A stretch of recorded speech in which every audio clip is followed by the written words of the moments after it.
ضحى منهارة بسبب غيابها عن حفل لندن؟ عنوان مفخخ أعرف، ولكن هذا العنوان لن ترونه لأن ضحى لن تظهر لنا حزنها بسبب غيابها عن أي إيفنت. إليكم ما قالته. يعني انتوا تتصوروا ان انا ممكن نبكي على خاطر ايفنت؟ وهذه كذبة من عند ربي يا جماعة. مستحيل، يعني مستحيل اني تنزل لي دمعة واحدة. قسما بالله لا شاهدت شيء ولا عملت شيء. وقت اللي كان يمكن لايف الايفنت ناس تبعت لي هيك رسائل وانا قاعده نعمل في الميك اب، قاعده في الوقت ذاك قاعده نجهز في حالي.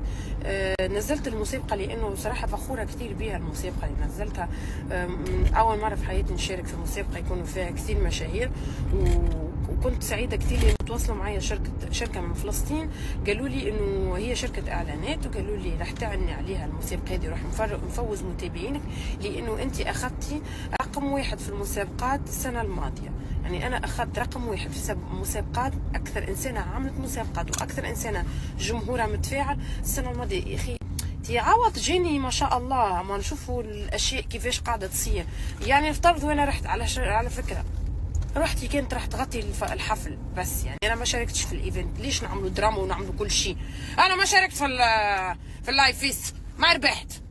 كنت راح امشي اصور، راهو ما فيش، راح اصور الناس تتكرم. يعني ليش الدراما دي كلها؟ راح اصور الناس تتكرم. انا ما لعبت وكذا. يعني هينا قاعدين هون ونشتغل واثبتنا وجودنا بالصور.